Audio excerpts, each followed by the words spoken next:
Elias's trembling fingers clutched the crumpled divorce papers, salt tears mixing with the lingering coffee scent from his father's favorite mug. The kitchen table, where 3 generations had shared Sunday dinners, now witnessed his devastating betrayal. 23 years of marriage dissolving on the day he buried his dad. Rose-scented drawer sachets his mother had placed decades ago still perfumed the air, dust motes dancing in the dim evening glow as his grandfather clock marked each hollow second. The paper felt ice-cold against his weathered palms, Ivy's signature a cruel slash across their wedding anniversary date. Ever been stabbed in the heart when you're already bleeding? Share your story below, like if betrayal broke you too. Follow for an incredible comeback. His shoulders shook with silent sobs, wedding photo on the nearby counter mocking him with younger, trusting faces. "Not you too, Ivy," he whispered to the empty room, his voice cracking like his faith. Outside, a car door slammed. Someone was coming. The overhead lights flickered as Elias stepped into the funeral parlor's receiving line, his heart already heavy from the morning's kitchen discovery. Mahogany scent, mixed with lilies, creating that sacred atmosphere he'd known since childhood. The polished oak floors creaked under shifting mourners, their whispered condolences echoing off the vaulted ceiling like prayers. Then Ivy approached. Her fingers trembled as she extended the manila envelope, but her eyes held something cold. Not here. Not today. The thought screamed in his mind as he unfolded the papers with shaking hands. Petition for dissolution of marriage stared back at him in black ink, 23 years reduced to legal jargon on the day he buried his father. His knees buckled. The nearby mahogany chair saved him from falling as gasps rippled through the crowd of mourners. "Elias, darlin', Ivy started. "Not here," he whispered, voice cracking like old wood. His cybersecurity mind noticed everything, the calculated timing, the witnesses, the precision of her cruelty. But his heart was breaking in front of half the town. He stumbled toward the bathroom, clutching his father's funeral program like a lifeline. The mirror showed a broken man, tear-streaked face, funeral tie askew, 62 years of trust crumbling in real time. Why today? Why like this? In that small bathroom sanctuary, memories flooded back. Sunday dinners at Dad's table, Ivy laughing at his father's stories, the kids running through sprinklers while Ivy and Dad debated politics on the porch. All of it felt poisoned now. The tears came harder, silent sobs that shook his shoulders, different from the grief he'd carried all week. These burned with betrayal's special sting. He noticed the smudge then. A tear had fallen on the signature line, revealing something odd about the ink. His old mechanic's eye, trained to spot flaws, caught the irregularity. Too fresh, too convenient. Ain't right, this timing. The thought surfaced through his grief. In 40 years of fixing engines and solving problems, he'd learned to trust his instincts. Something about this whole thing felt wrong, calculated. Wiping his eyes with his father's handkerchief, the one with his initials embroidered by Mom decades ago, Elias straightened his tie. The lawyer's words from earlier echoed, "Your father left something specifically for your protection." Maybe Dad had known. Maybe that's why the papers felt so perfectly timed, so precisely cruel. As he prepared to return to the receiving line, a soft knock came at the bathroom door. "Elias, you all right in there?" The voice was familiar but cautious. He paused, hand on the doorknob. Friend or foe? In this moment of raw vulnerability, he couldn't tell anymore. The knock came again, more insistent. Outside, mourners continued their whispered conversations. Inside, Elias Granger, cybersecurity expert, devoted father, grieving son, wiped the last tears from his eyes and prepared to face whatever came next. The trembling in his hands had stopped. Something harder was taking its place. The door handle turned. The knock turned out to be Martha, his longtime assistant, offering quiet condolences before the service.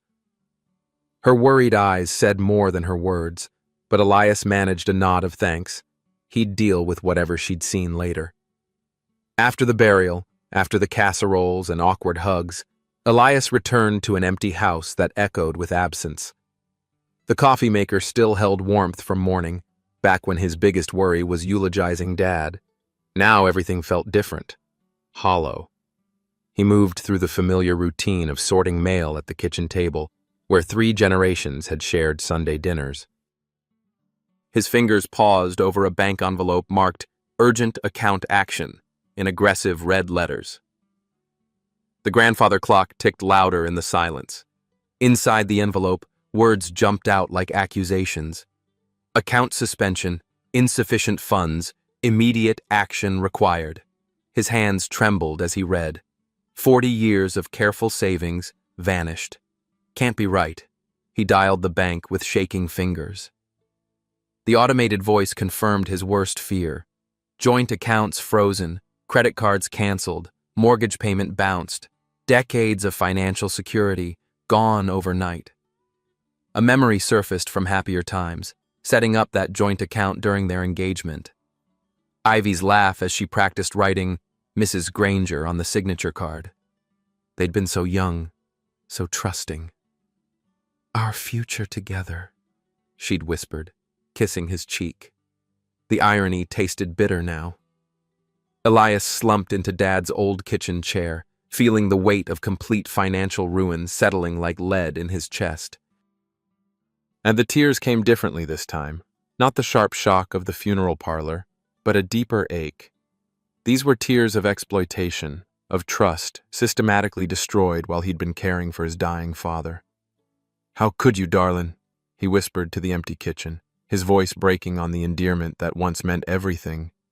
The yellowed family photos on the refrigerator seemed to mock him.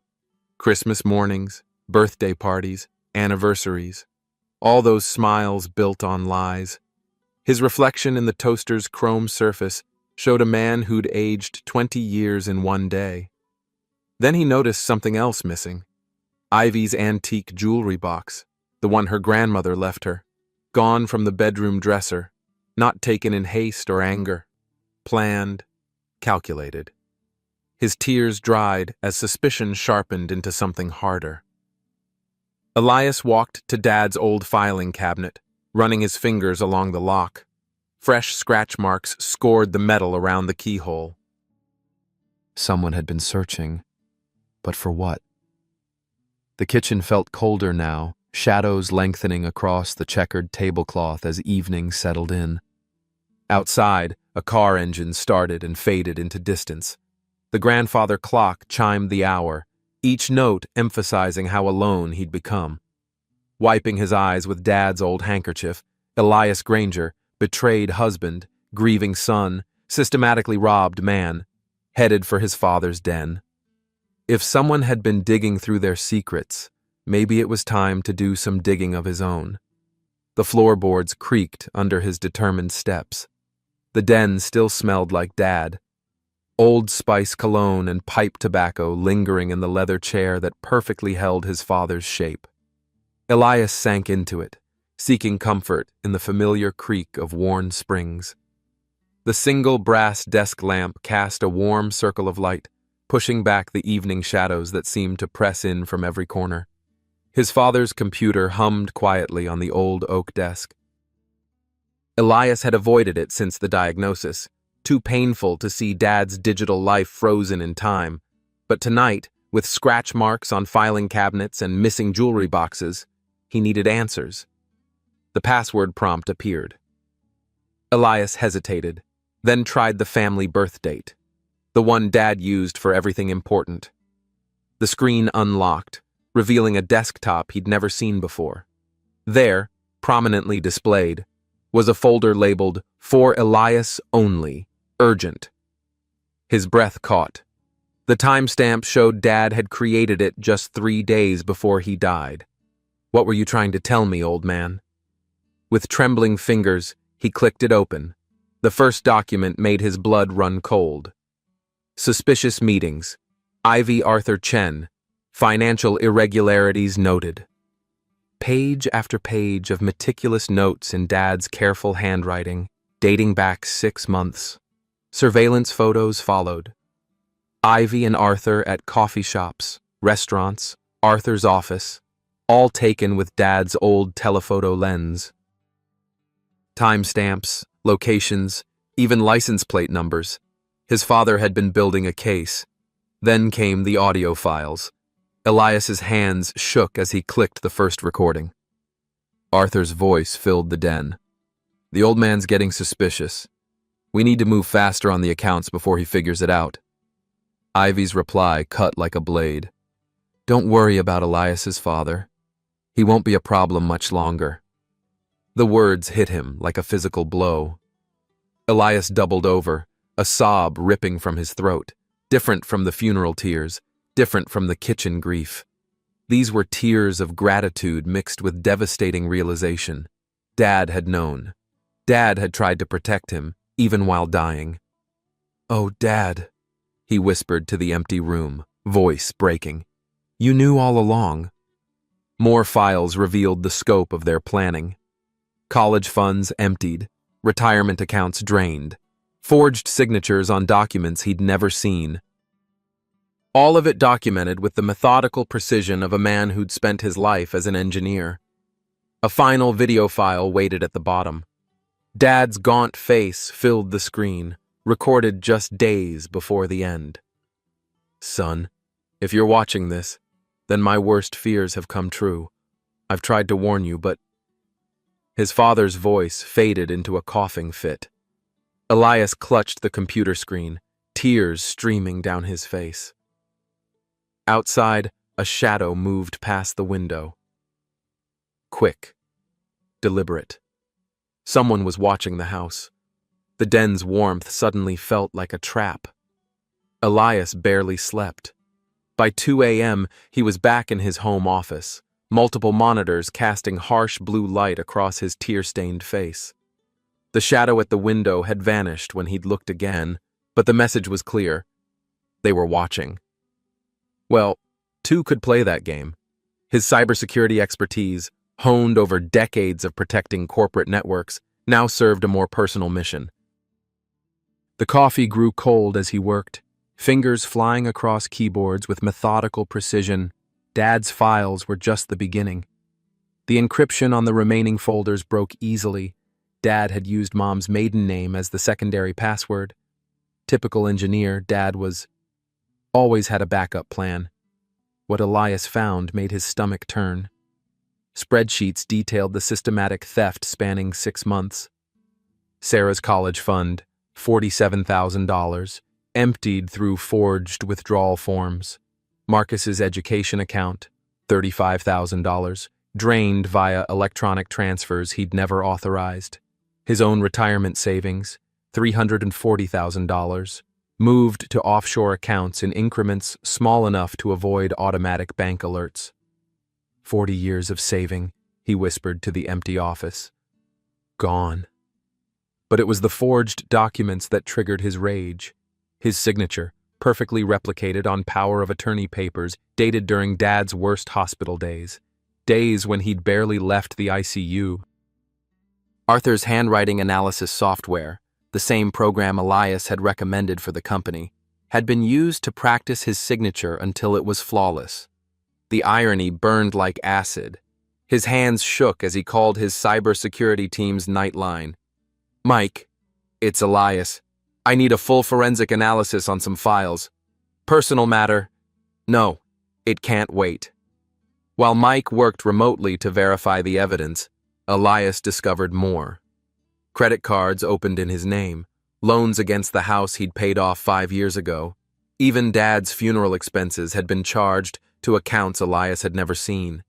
They'd been planning this while Dad was dying. While Elias held vigil at the hospital, they'd been forging his life away. The rage built slowly, like pressure in a steam engine. When Arthur's number showed up in recent call logs on Dad's phone, calls made the day before Dad died, something inside Elias snapped. He hit speed dial with trembling fingers. Arthur answered on the second ring, voice thick with sleep. Elias. Jesus, it's 3 in the morning. What's 23 years, Arthur? The words came out raw, torn from his throat. 23 years of friendship, partnership, trust. How could you? Silence. Then Arthur's voice changed, becoming colder. I don't know what you think you've found, but I found everything. Elias's voice rose to a shout that echoed off the office walls. The accounts, the forgeries, the recordings, everything, you bastard.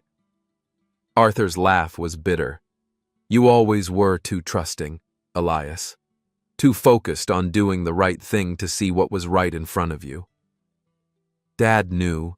He documented everything. Your father was a sick old man seeing conspiracies everywhere. Who's going to believe his paranoid ravings over mine and Ivy's word? The dismissal hit like a slap. Elias gripped the phone so tight his knuckles went white. You threatened him. I heard the recordings. Prove it. Arthur's voice carried a smile now. Good luck with that, old friend. Oh, and Elias, stop harassing my employees. Martha's job depends on her discretion. The line went dead. Elias stared at the phone, chest heaving. Then he hurled it against the wall, watching it shatter into pieces. The sound felt good, too good. His wedding photo stared at him from the desk. Younger faces, hopeful smiles, ivy and white lace looking like an angel. He'd believed in angels once. How could you do this to us? He whispered to her image, voice breaking. To the kids. To Dad? The monitors flickered as Mike's analysis populated the screens. Every signature confirmed as forgery. Every transfer traced to shell companies. Every theft documented with digital precision that would hold up in any court. But Arthur was right about one thing. Who would believe a grieving widower's accusations against his wife and business partner? Especially when that widower's behavior looked increasingly erratic. The funeral scene, late-night phone calls, paranoid accusations. They'd played this perfectly.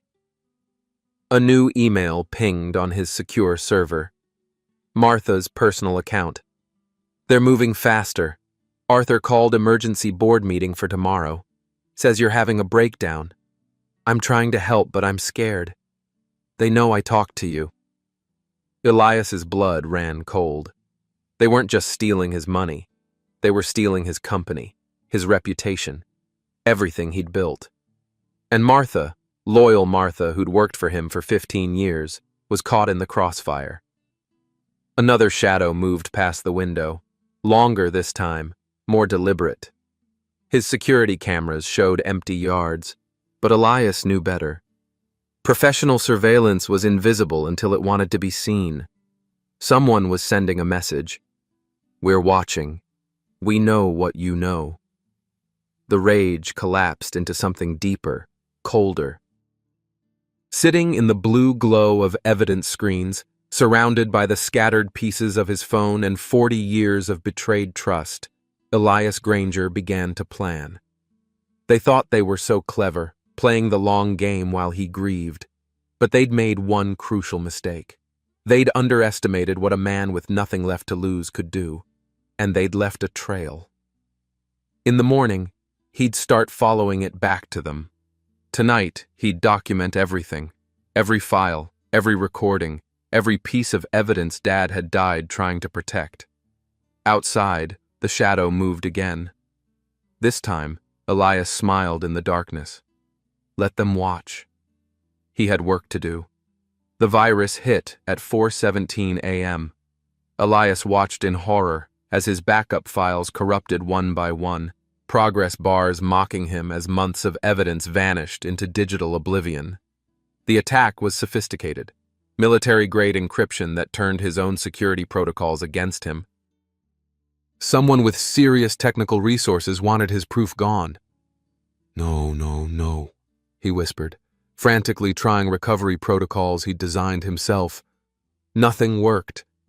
Dad's careful documentation, the audio recordings, the financial trails, all of it dissolving like salt in rain. By sunrise, 3 years of cybersecurity expertise had been reduced to useless scrambling. Whoever had done this knew his systems better than he did. The doorbell rang at 8 a.m. sharp. Through the peephole, Elias saw his children standing together on the porch, Sarah clutching her purse like armor, Marcus with his jaw set in that stubborn line he'd inherited from his mother. They'd never visited together since Dad's diagnosis. Never. His heart hammered as he opened the door. "Dad." Sarah's voice was carefully controlled, but her eyes were red-rimmed. "We need to talk." They filed into the living room like a tribunal. Marcus wouldn't meet his eyes. Sarah perched on the edge of Dad's old recliner, tissues already in her hand. "This has to stop," she began, voice wavering. "Mom told us about your accusations, about the phone calls, the harassment." "Harassment? Sarah, honey, if you'd just listen." "No." Marcus finally looked up, and Elias saw Ivy's cold calculation in his son's eyes. "We've listened enough. You served Mom divorce papers at Grandpa's funeral." "At his funeral, Dad." The words hit like physical blows. "I never. She served me. Don't lie to us." Sarah's composure cracked, tears spilling over. "We were there. We saw you humiliate her in front of everyone." Elias felt the room spinning. This was wrong. All wrong. "Kids, please. Your mother and Arthur have been stealing from us, from your college funds." "Stop it!" Marcus shot to his feet, face flushed with anger. "Just stop with the paranoid conspiracy theories. Mom showed us the bank statements." "You've been hiding assets, moving money around behind her back." "That's impossible. I would never." "We saw the documents, Dad." Sarah's voice broke completely. "Your signature on accounts we'd never heard of. Secret transfers while Grandpa was dying. The forged papers. Of course. They'd shown the kids the forged evidence while destroying the real proof." Elias reached for his laptop to show them the files. Then remembered. Everything was gone. "I can explain if you'll just—" "No more explanations!" Marcus's shout echoed off the walls. "No more lies. Mom's been covering for you, trying to protect your reputation, but we can see what's happening." Sarah stood up, wobbling slightly. "Dad, we think you need help. Professional help. The grief, the paranoia, these wild accusations." "I'm not paranoid." The words came out too loud, too desperate. "Your mother is stealing everything we've worked for." "She and Arthur have been planning this for months." His children exchanged the look. The look that said, "See, we told you he's lost it." "Dad." Sarah's voice turned gentle, therapeutic. "We love you, but you're scaring us. These fantasies about Mom and Mr. Chen." "They're not fantasies." Elias grabbed for his destroyed phone, then realized how that looked. "I had proof, recordings, documents." "Where?" Marcus spread his hands. "Where's this proof, Dad? Because all we see is a man who's been acting erratic since Grandpa died." The truth hit him like a sledgehammer. Without the evidence, without Dad's files, he had nothing. Just the word of a grieving widower against his wife and business partner, against his own children. "Please," he whispered, voice breaking. "Please just trust me. I'm your father." Sarah's tears flowed freely now. "That's what makes this so hard. You are our father, but you're not acting like the man who raised us. We've talked to Dr. Martinez," Marcus added quietly. "He says trauma can cause delusions, paranoid episodes." "I'm not delusional!" But even as he said it, Elias could hear how it sounded. The desperate edge, the wild-eyed insistence. This was how crazy people talked. "We can't watch you destroy yourself," Sarah said, standing to leave. "And we won't let you destroy Mom." "Kids, please." "Get help, Dad." Marcus paused at the door. "Real help. Until you do, we can't be around you." The front door closed with a soft click that sounded like a gunshot. Elias stood in his empty living room, surrounded by family photos that suddenly felt like mockery. The grandfather clock ticked away seconds of his isolation. Outside, a car started and drove away, taking his children, his last allies, with it. He collapsed into Dad's chair, and for the first time since childhood, Elias Granger sobbed like a broken man. Not the sharp tears of shock or the hot tears of rage, but the deep, heaving sobs of complete defeat. His whole body shook with them, each breath a struggle against the weight crushing his chest. Maybe they're right, he thought through the despair. Maybe I am losing my mind. The evidence was gone. His children thought he was delusional. Martha was too frightened to help. The FBI would never believe him now, not after this morning's performance. 40 years of building a reputation, raising a family, creating a life, all of it crumbling because he couldn't prove what he knew to be true. His phone buzzed on the coffee table. Not his phone. That was shattered. Martha's emergency phone, the one she'd given him for secure communications. Through blurred vision, he read the message. Emergency board meeting moved to today. They're voting you out. Arthur has the votes. I'm sorry. The heaving sobs came harder now, doubling him over until his forehead touched his knees. This was how they'd planned it. Isolate him, destroy his credibility, turn his own children against him, then move in for the kill while he was defenseless. He was 62 years old, sitting alone in his father's chair, crying like a child while everything he'd ever loved was stolen from under him. The house creaked around him, settling into afternoon shadows. Somewhere in the distance, a dog barked. Normal sounds of a normal world that no longer included him. Betrayal hit you when you needed family most. Share your heartbreak below, like if this shatters you, follow for his incredible comeback. Can wisdom triumph over calculated cruelty? But as the sobs gradually subsided into hiccuping breaths, Elias noticed something. The secure phone buzzed again. Anonymous sender. Message.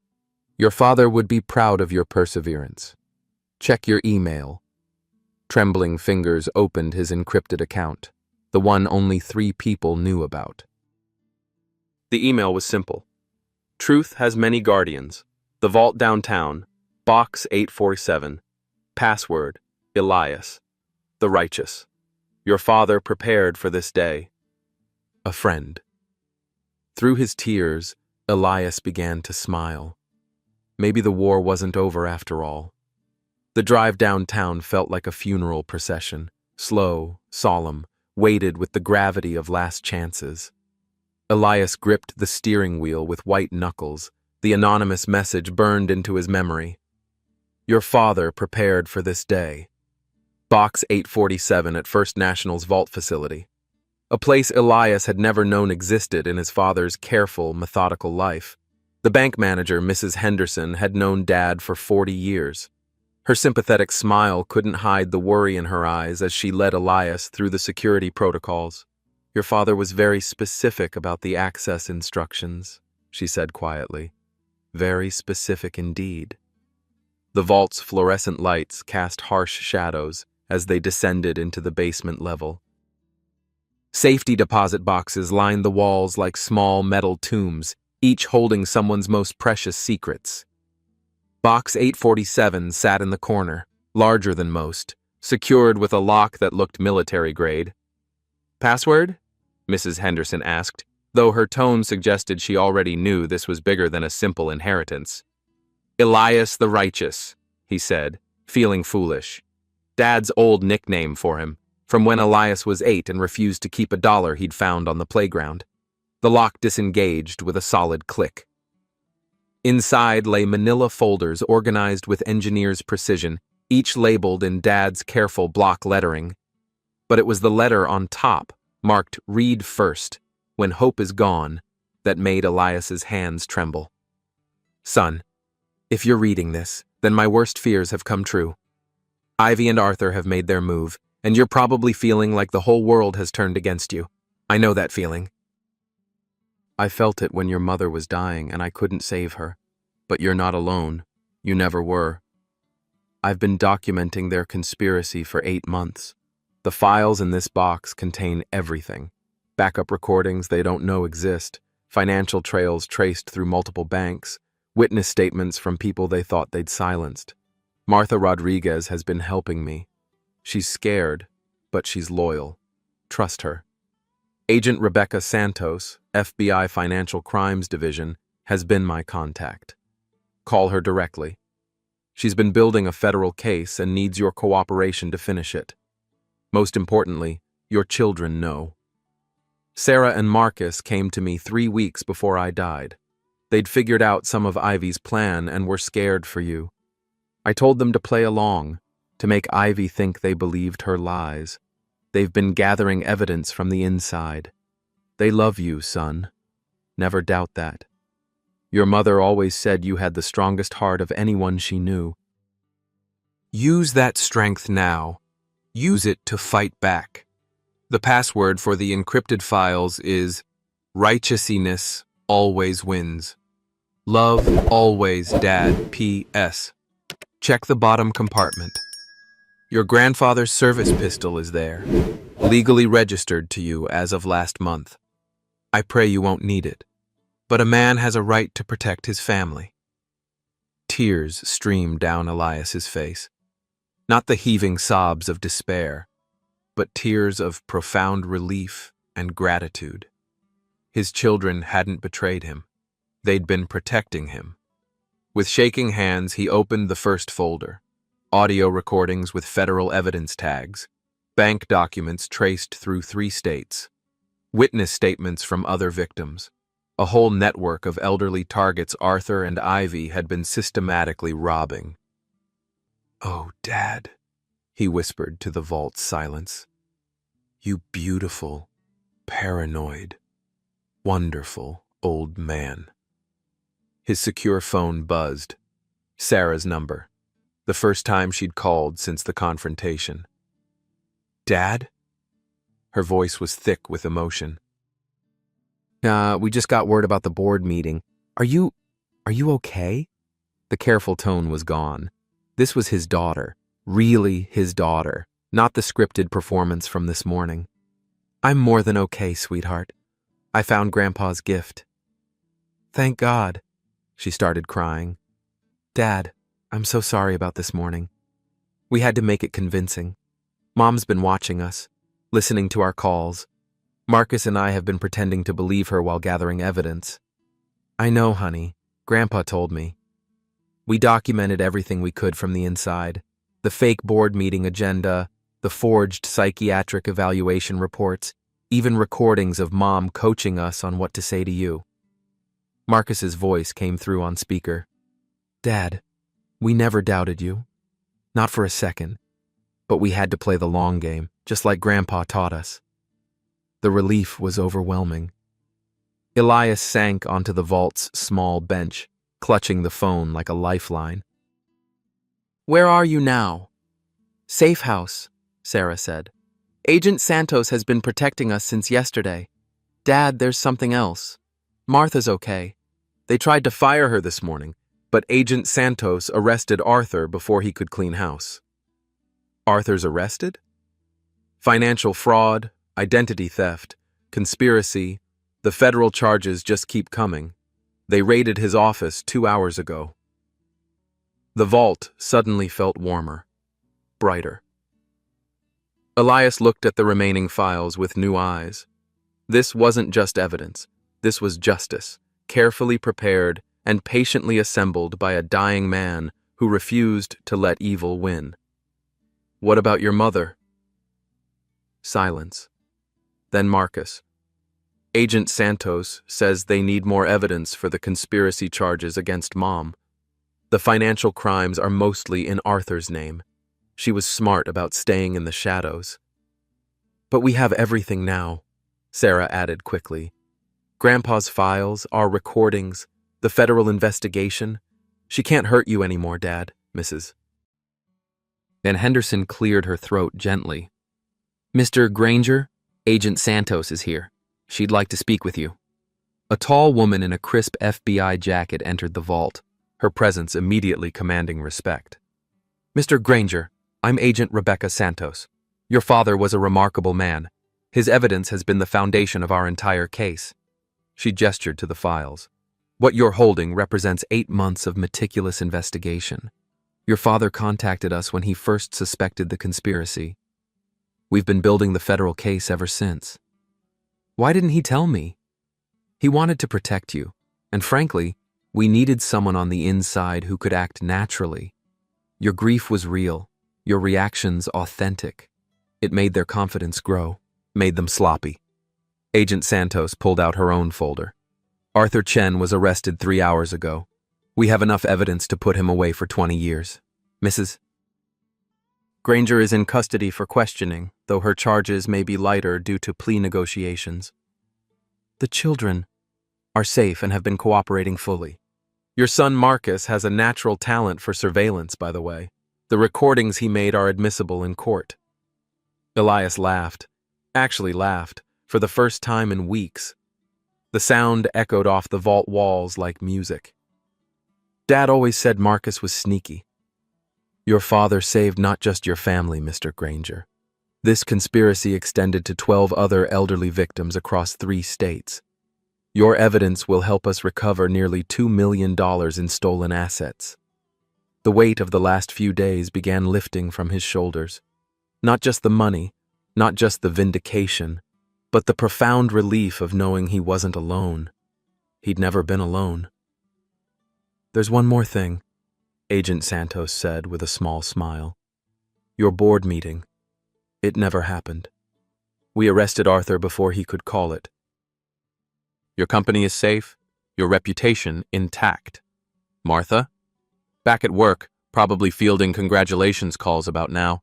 She's been our inside source for months." Elias closed his eyes, feeling the last of the despair drain away.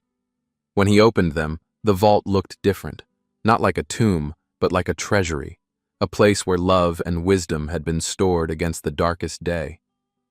"Agent Santos," he said, standing straighter than he had in months. "What do you need from me?" "Just your testimony, Mr. Granger, and maybe dinner with your children. They've been worried sick about you." As they left the vault, Elias carried Dad's letter in his shirt pocket over his heart.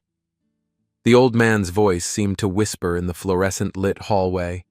"Righteousness always wins, son, always." Outside, Sarah and Marcus waited by a black SUV, their faces bright with tears and relief. For the first time since the funeral, Elias Granger felt like coming home. The courthouse steps gleamed in the morning light, marble worn smooth by decades of justice seekers. Elias stood at the bottom, Dad's letter still pressed against his heart, watching early commuters hurry past with their coffee and briefcases. Normal people living normal lives, unaware that today would reshape his entire world. Agent Santos had arranged everything with federal precision. Ivy would be brought from holding for a final plea negotiation. One last chance to confess and cooperate before the full weight of federal charges crushed what remained of her future. His children flanked him like bodyguards. Sarah squeezed his arm. "You ready for this, Dad?" "As ready as I'll ever be, darling." Marcus checked his phone. "Agent Santos says Mom's lawyer is pushing for a deal. Reduced charges in exchange for testimony against Arthur." The irony wasn't lost on Elias. Even now, Ivy was calculating angles, looking for the best outcome for herself. Some things never changed. Ready for justice after ultimate betrayal? Comment your hope for truth, like for courage in confrontation, follow for explosive revelation. Will family heal or shatter forever in justice's bright light? Dad? Sarah's voice carried a nervous tremor. "Are you sure you want to see her? You don't have to do this face to face." Elias pulled Dad's photograph from his wallet, the same one he'd carried since the funeral. The old man's eyes seemed to sparkle with approval. "I need to hear her say it. Need to hear her admit what she did to our family." The courthouse doors opened. and Agent Santos emerged with a small entourage. Federal prosecutors, defense attorneys, and finally, Ivy. She looked smaller somehow, diminished. The designer clothes had been replaced with county jail orange, her perfect hair pulled back in a simple ponytail.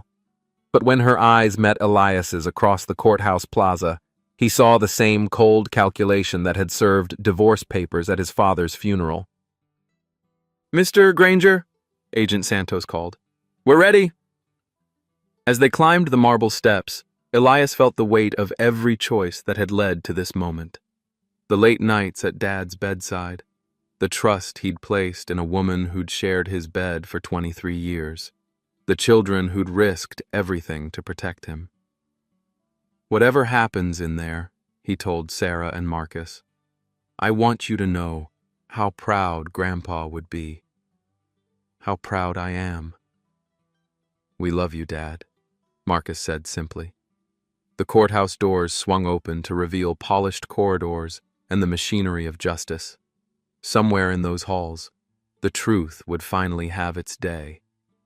Elias straightened his shoulders, the same shoulders that had carried his dying father, built a cybersecurity empire, and weathered the worst betrayal of his life. Today, those shoulders would carry him toward vindication. Behind him, the morning sun cast long shadows on the courthouse steps. Ahead lay justice. The conference room's polished table reflected the fluorescent lights like a mirror of truth. Ivy sat across from Elias, her orange jumpsuit a stark contrast to the mahogany and brass that surrounded them. Her lawyer, a nervous young man who kept adjusting his tie, shuffled papers with the desperation of someone drowning in evidence. Agent Santos placed the first file on the table. "Mrs. Granger, we have audio recordings of you and Mr. Chen discussing the systematic theft of your husband's assets."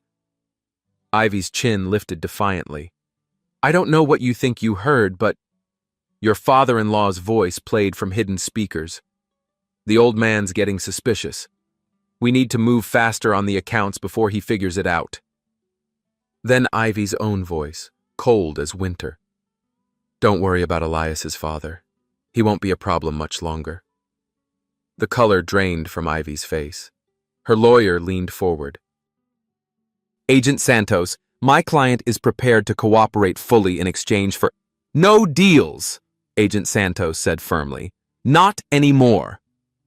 File after file emerged.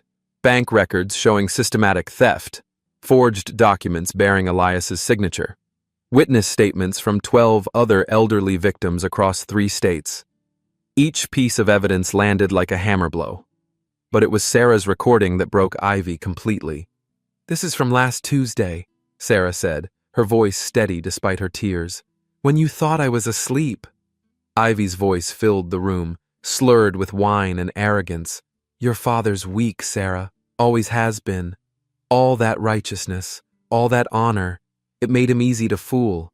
23 years of marriage, and he never suspected a thing." Elias watched his wife, his former wife, crumble before his eyes. The mask of victimhood slipped away, revealing the predator underneath. "How could you?" he asked quietly. "The kids' college funds?"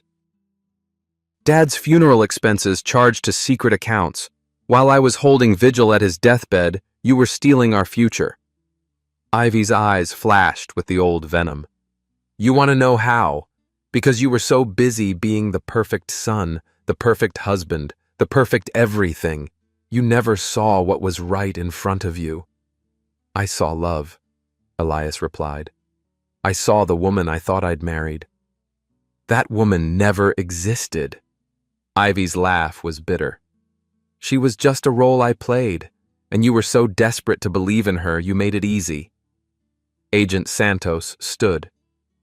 "Ivy Granger, you're under arrest for conspiracy to commit wire fraud, identity theft, and elder abuse. You have the right to remain silent." The handcuffs clicked with finality. Sarah and Marcus moved to flank their father, creating a wall of family unity that Ivy could never break again. Through the conference room windows, Elias could see the courthouse plaza where he'd stood this morning. uncertain and afraid. Now, watching federal agents lead his betrayer away in chains, he felt something he hadn't experienced in months: peace. "It's over, Dad," Marcus whispered. "No," Elias said, tears of vindication streaming down his face. "It's just beginning." Justice had been served. His family was whole. And somewhere in heaven, he knew Dad was smiling. 6 months later, the oak tree's branches swayed gently over Dad's headstone, casting shifting patterns of light and shadow across the polished granite. Elias knelt to arrange the fresh roses, Dad's favorite, while Sarah and Marcus placed their own handwritten letters beside the flowers. "Grandpa would have loved seeing Arthur in that orange jumpsuit," Marcus said with a grin that reminded Elias so much of his father. 22 years in federal prison, justice served. "And Mom?" Sarah asked quietly. 12 years, with possibility of parole in 8, Elias replied. "Agent Santos says she'll likely serve the full term." Elder Fraud doesn't earn much sympathy from parole boards. The cemetery was peaceful at golden hour, birds singing their evening songs as the day wound toward a close. Elias ran his hand along Dad's headstone, feeling the warmth that the sun had left in the granite. "We did it, Dad," he whispered. "The company's stronger than ever. National recognition for cybersecurity excellence. The kids' college funds are restored and expanded with the recovered assets. Even helped those other 12 families get their money back." Sarah squeezed his shoulder. "Tell him about the foundation." Elias smiled, pulling out a folded newspaper clipping. "The Granger Foundation for Elder Protection. We've already helped investigate 6 more financial fraud cases. Turns out there's a whole network of predators targeting folks our age." "Grandpa's legacy," Marcus added. "Protecting people even after he's gone." The evening breeze carried the scent of roses and fresh grass. Somewhere in the distance, a church bell chimed the hour. Normal sounds of a normal world that had room for justice, for healing, for second chances at happiness. "I got something in the mail yesterday," Elias said, pulling out an envelope. "From another family in Arizona. Their grandfather was targeted by a similar scheme. They heard about our case and want help." "Will we take it?" Sarah asked. Elias looked at Dad's photo, permanently etched in the granite alongside Mom's. 2 people who'd taught him that righteousness wasn't just about doing right. It was about fighting for others who couldn't fight for themselves. "What do you think Dad would say?" "He'd say get to work," Marcus laughed. "But first, take time to heal." The tears came then, peaceful tears, different from all the others. Not tears of shock or rage or despair, but tears of completion, of a life rebuilt stronger than before, of a family that had weathered the worst storm and emerged closer than ever. As they walked toward the cemetery gates, the setting sun painted the sky in brilliant oranges and purples. Elias carried Dad's letter in his shirt pocket, over his heart, where it would stay.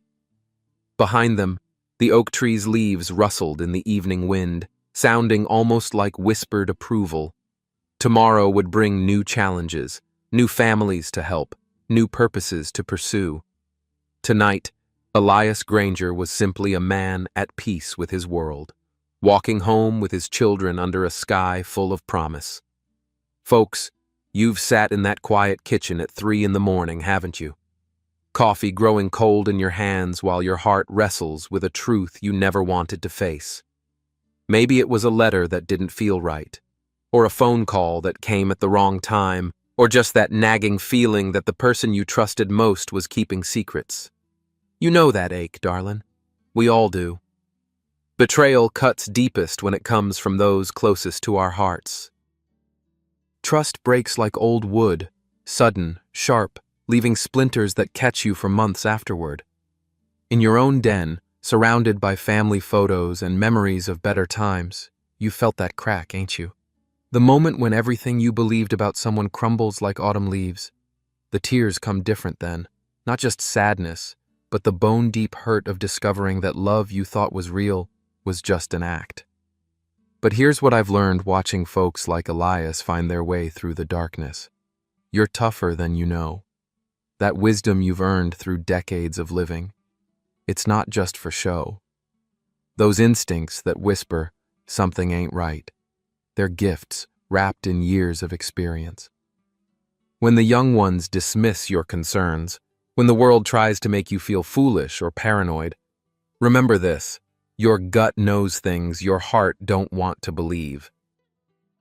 From that kitchen table where you've cried over broken promises, you can find your way to the front porch where peace lives. The same hands that trembled, opening devastating news, can steady themselves around a warm coffee mug at sunrise. The same eyes that wept reading lies can clear enough to spot truth when it finally comes calling. Dignity don't die easy in folks like us. It just goes underground for a while, waiting for the right moment to stand tall again. So when betrayal knocks you down, and it might, darling, it might, remember that every storm runs out of rain eventually. Your legacy, your family, your self-respect, they're worth fighting for. You've weathered harder winters than this and come out breathing. Under that same sky that's watched you raise children, bury parents, and build a life worth living, you'll find your strength again. One more tear for what was lost, then a smile for what can still be saved. Trust your heart, folks. It's stronger than you think,